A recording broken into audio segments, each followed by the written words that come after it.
देलु कौन दुख देलु अनुज बधु भगिनी सुता नारी भारत रे 4 जन हले कन्या अनुज कहले भाई बधु निज झियो निज भौणी ये 4 जन कन्या निज भौणी झियो बधु भाई बधु ये 4 जन को जे कुनेत्र कुदृष्टि देखिबो ताकू बध कले हत्या कले पाप हेबनी हे सेथि पई भगवान पुणी दे इक्ष्वाकु वंश रे जन्म रघुवंश महाकाव्य बोला वैवस्वत मनु नाम माननीय मनीषिणां अस्मिन् हि गीता माध्य प्रणव छांद सेविवा भगवान इक्ष्वाकु वंश रे जन्म होइथिबारु ए पृथ्वी रे जे पाप करिवो ताकू दंड देबा अधिकार भगवान राम करथिला सेथि पई बाली की बद्ध कले पुणीते भगवान राम बाली पुणीत मंडली जेते बेले मृत्यु सज्जा पड़ी भगवान राम को एठी आज्ञा कहूची प्रभु तू मते मारी की सुग्रीव को राजा करी तो स्त्री की रक्षा करबा पई तू मते मारिबा को पड़िला मु जानि छी प्रभु मते मारिले तू सुग्रीव को राजा करिबु सबुतक सैन्य सामंत को नहीं लंका गोटरे सीता को उद्धार करिबु मते खाली तू कहि थाम तू तो स्त्री की रक्षा करबा पई जो रावण को मु कांधरे जो रावण को मु काख तळे जापी नृत्य कराउथिली से रावण को परास्त करी तो स्त्री की आनी थांती मते खाली गोटी पद कहि थाम तू भगवान तो मोहा माया भी आ गया से चाहिए एकुटिया को लंकार जाइए रावण को मारी नथा कि किंतु लोकाचार मध्य भगवान शिक्षा देवाई आसी भागवत कहले बोले बानर भालुंकर मेले तो तार मोहि तले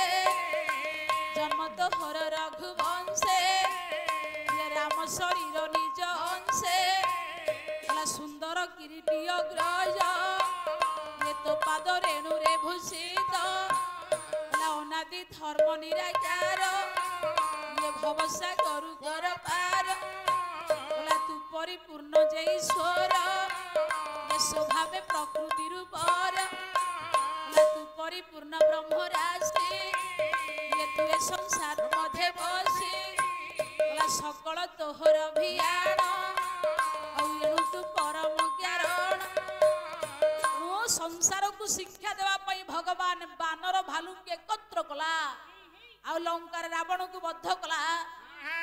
चाहिए राजा मान को तो एकत्र करी थांता बानर भालू के एकत्र कला कई जगत को शिक्षा देवा पई भगवान सब किछि करिछि आज्ञा सेथि पई माया कले भगवान तते विषल कर लगै दे तो झाळ एवं तोर क्षत जायगा को भलो करी दे तते बंचाई देबी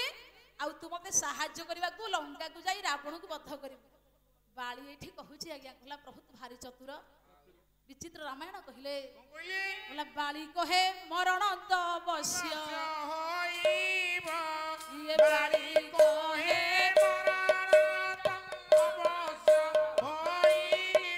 बोला एपरी मरण आउ बई कुंठ आगे ये पूरा कुदी सुछि मते एठी बाली भगवान को चिन्हि पारिला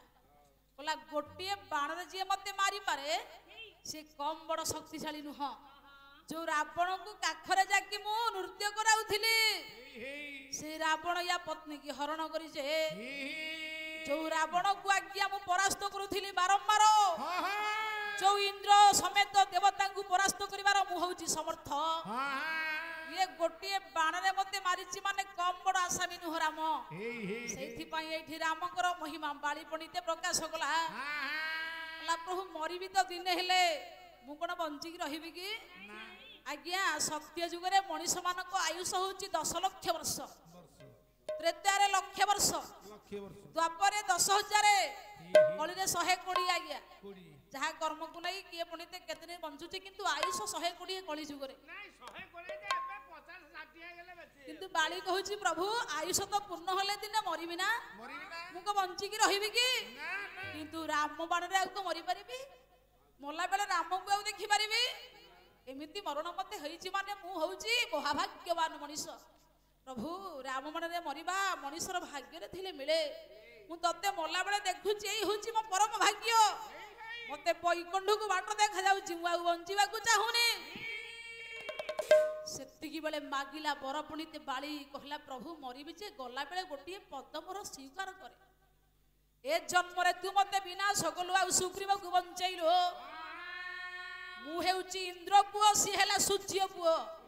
किंतु कथा दी यार जन्म रे तू सूर्य पुओ को मारी कि इंद्र पुओ को बंचैबू हे मोर पुणीते तथास्तु गले भगवान राम परवर्ती मुहूर्त रे पुणीते बाली ना हेला अर्जुन यदि बाली पुणीते अर्जुन न होई थांता कुरुक्षेत्र मध्यरे गांडीब को टंकार करी छिनछत्र करि न थांता रथी मानको परवर्ती मुहूर्त रे बाली हेला पुणीते आज्ञा अर्जुन सुग्रीव होला कर्ण भगवान कथा देले द्वापर रे पुणीते जे सुग्रीव जे होची कर्ण जे होची सुग्रीव पुणीते सी होची आज्ञा आपणकर पुणीते जे सुग्रीव सी होची इंद्रंग पुओ कर्ण जे होची पुणीते बाली सी होची अर्जुन परवर्ती मुहूर्त रे इंद्रपुत्र को आज्ञा रक्षा करी सूर्यपुत्र को मारिले एठी इंद्रपुत्र को रक्षा करी पुणीते सूर्यपुत्र को बंचाइले से बाली जते बेले पुणीते विनाश होला भगवान को एठी आज्ञा बाली कहिला प्रभु गोटिए बोली पुओ मोर होची अंगद तार सुरक्षा तते देई देली तू हाथ रे समर्पण कली ता दायित्व तू नबु हे मोर पुणीते सेतिकी बेले भगवान परम ब्रह्म राम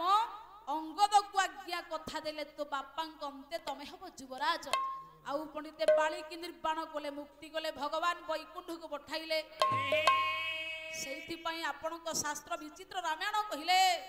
सुग्रीव उररे सेइथि पई महाप्रभु आउची पंडित मंडली अंगदर हाथ भगवान कर अंगदर कांध उपरे हाथटा थिला जे मरला बेले बाली भगवान राम कथा देथिले अंगद को जे तमर समस्त दायित्व मु नेबी पितांकर अंत परे युवराज पदरे भूषित कले पंडित अंगद को महाप्रभु राम सेइथि पई पंडित आज्ञा भगवान राम अंगद उपरे हाथ पकाइथिले कवि लिखिले सुग्रीव उरे आयोजन विचित्र मृग छाल पर विजय सुग्रीव उरे आयोजन दक्षिण भुज तारा सुत कंधेण हनुचापे बाम चरण देखंतु आज्ञा भगवान रामंकर हाथ पड़िथिला अंगद उपरे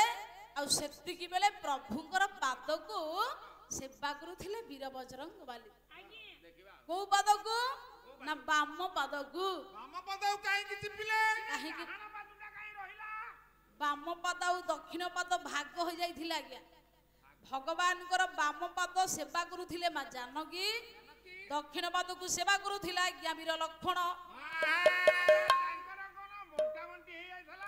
भगवान कर जोड़िए पाद ए दी जण आगुरु भाग कर देथिला आज्ञा भंजं को आनिबा को पड़िबो देखंतु आज्ञा महाप्रभु जेते बेले अहल्या को उद्धार कले कला बाटे से बनरे पड़ी थिला दिव्य शिला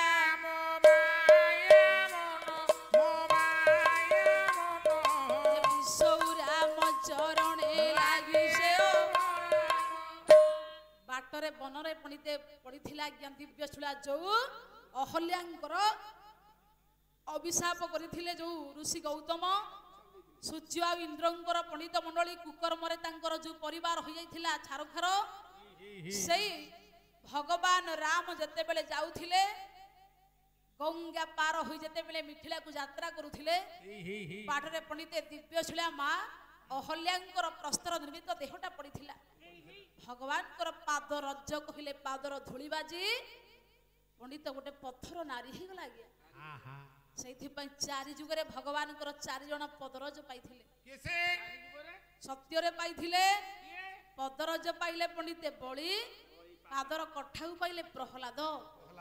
आसिला आज्ञा त्रेतया पदरज पाइले अहल्या कठाउ पाइले भरत आसिला द्वापर पदरज पाइले कुबुजा कठाउ पाइले उद्धव आसिला पंडिते कली कठाउ पाइले पंडिते विष्णुप्रिया चैतन्य स्त्री पदरज पाइले जगाई माधई भगवान को जोड़िए भक्त सेदिन पादरज पाई अहल्यांक निर्वाण होला अहल्यांक निर्वाण करी जेते बेले गंगार जाई महाप्रभु पहुंचिले ଡାକିଲେ ପୁଣିତେ କୈବର୍ତ୍ତକୁ ଭଗବାନ ରାମ ଭଞ୍ଜ ଗୋଟାଏ ପଦ ଲେଖିଲେ। ବସନ୍ତ ବାବୁ ବୋଲା ବଧିର ନୁହଇ ବୀର ବୋଇଲା ତଉ ଦିବରା ବଧିର ନୁହଇ ବୀର ବୋଇଲା ତଉ ଦିବରା ଆଉ ଶୁଣିଲେଣି ପଥରେ ଇଏ ବାଲି ପଡି ଚରଣ ଆଶଙ୍କା ଉପୁଜେ ହଉ ନୌକା ନାଇକା ହେଲେ